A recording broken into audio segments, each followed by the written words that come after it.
Sorry about that. Had to burp.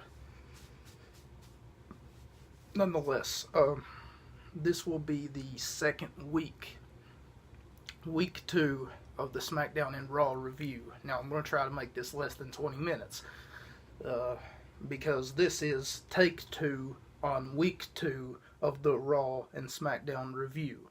I prefer not to do them together, but unfortunately for me, I've had a lack a daisy of time, and the reason being is because me and my girlfriend recently were celebrating our 1 month anniversary, and in spite of that, I'm staying off of, or I stayed off of YouTube yesterday, the 17th. Nonetheless, today is Wednesday, December 17th. It is the January 17th. Excuse me. It is the second week of, about the second week, almost done with the second week of January, and I'm here to do the Raw and SmackDown review of the WWE. Now, here it comes. The Raw review. Let's go ahead and jump up to Raw really fast.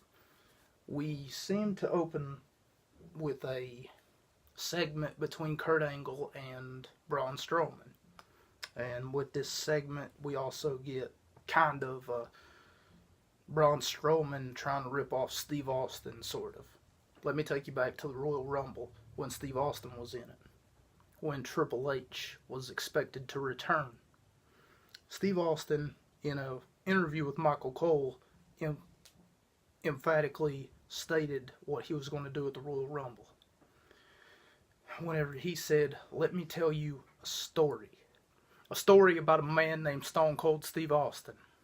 And he told that story when he went to Whataburger. I'm sorry, Whataburger. He went to a pub. He went to a beer. I guess you could call it a bar. I didn't mean to say beer. Nonetheless, he went to a bar and he started throwing people left and right out of the bar. And the bartender looks at him, and then the bartender says, "Steve." He said, "What?" And then the bartender says, "Steve." And he said, "What?" And that's exactly what he said. He said, "What?" And then the bartender ends up telling him, "I heard Triple H was coming to the Royal Rumble. And I heard Triple H said that he's going to eliminate you." And the bartender asked Steve, "What's your plan for the Royal Rumble?" He said, "It's simple. I'm going to lower my mass of gravity."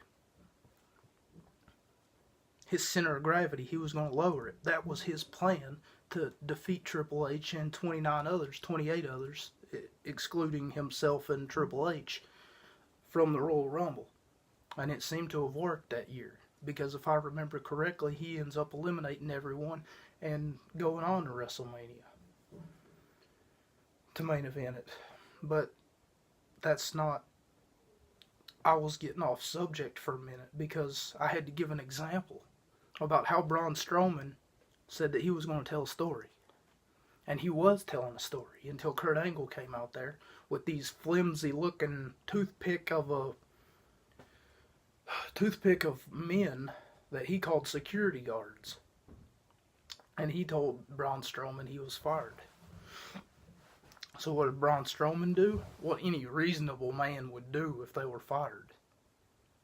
Braun Strowman basically just said, "The destruction don't stop until I get my job back. Yep, I'm just going to flip shit, cause mayhem, havoc, chaos, and it's not going to stop until I get my job back."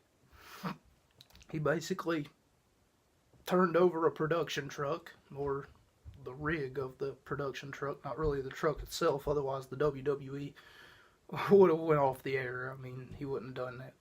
But anyway, he basically just started throwing shit left and right, and okay, I'm just going to say it, Michael Cole is a pussy. I know he got manhandled by Braun Strowman, but Strowman didn't even do anything to him. He just threw him across the sea of people. and he basically played human bowling with him. I don't know. It's stupid. Michael Cole, really, really, you could have got up and still done your job, but instead they replaced him with Tom Phillips. Oh crap! Phillips is pretty good though. I mean, I like how Graves picks on him, but I do agree with what Corey Graves said.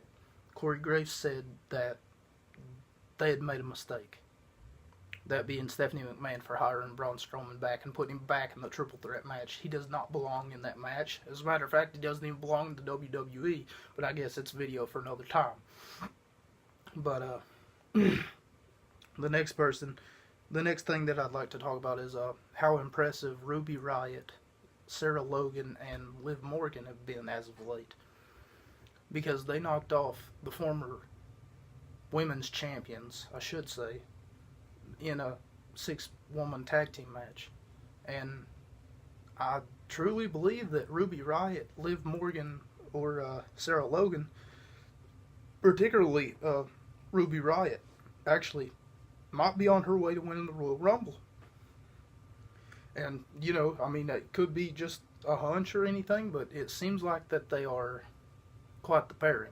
That they are, they're getting the push that they've longfully earned. I mean, what, if they've been to the WWE main roster a couple of weeks, to maybe 4 or 5 weeks. I mean, the end of 2017 is whenever they came over, if I do remember correctly.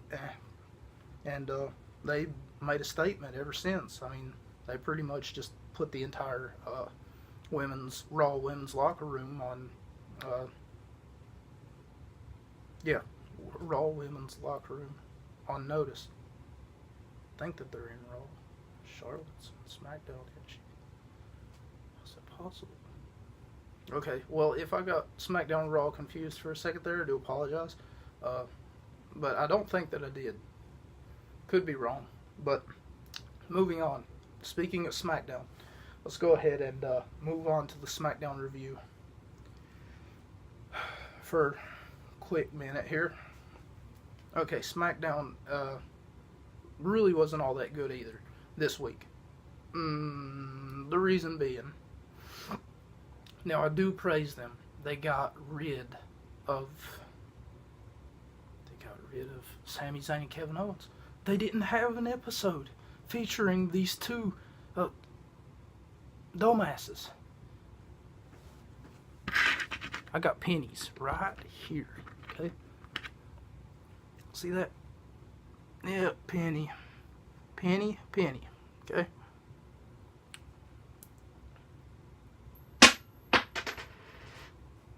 They're not worth 2 cents. They're not worth 2 cents, let alone any other currency of money. Kevin Owens and Sami Zayn are absolute garbage. As I said before, that's a video for another time. I always have to tell exactly what I feel. Because if I don't, then other people are going to come on here and then they're going to say, you know what? The SmackDown review. SmackDown is pretty lazy as well, and the reason I say that is because of the almost booking of it. Okay, for instance, Bobby Roode faced off against Mojo Rawley. Okay, well, Bobby Roode then had to go on to face Jinder Mahal, who had already had a match earlier in the night against Xavier Woods. Okay, keep that in mind. That was a championship match, by the way, for the United States Championship, which Dolph Ziggler, he never vacated it, by the way. He never quit. Gotcha. Just bear with me here. But instead of Daniel Bryan being a reasonable businessman and actually allowing there to be time to hype up this match, he instead chose to be impulsive.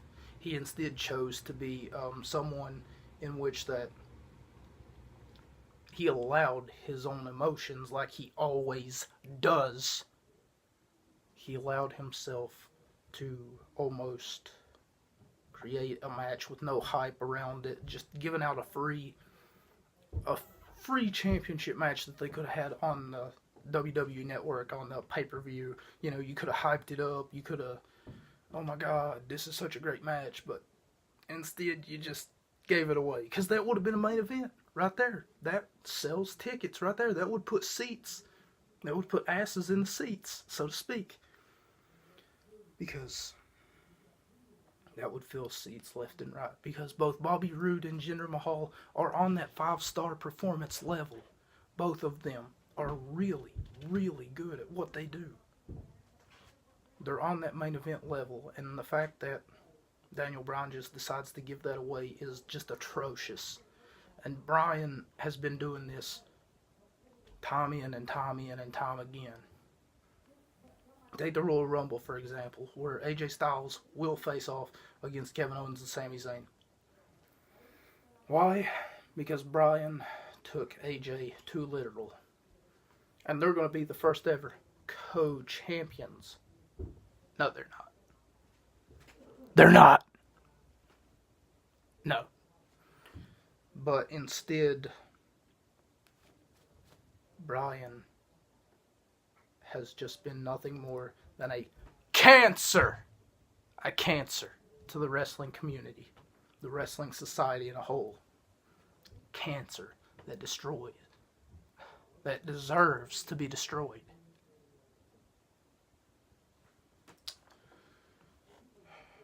Anyway, let me go ahead and allow this video to stop right here. I feel like I've covered a lot of ground. I mean, I'm not even going to rate SmackDown and Raw this week because they were so atrocious. And, you know, they didn't even hype up their SmackDown, for that matter, didn't even hype up most of their matches. Except for their 2 out of 3 falls match between Shelton Benjamin, Chad Gable, who will face off against the Usos. And that's about the only match that they hyped up for the Royal Rumble. But like I said, that's going to do it. That's enough here for me. And tune in about a day or two. And we will get out the NXT review as well as a workout video that I want to pump out. But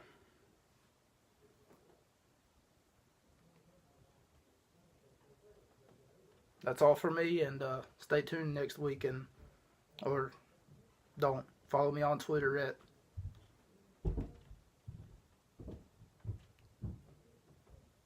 P1StylesX.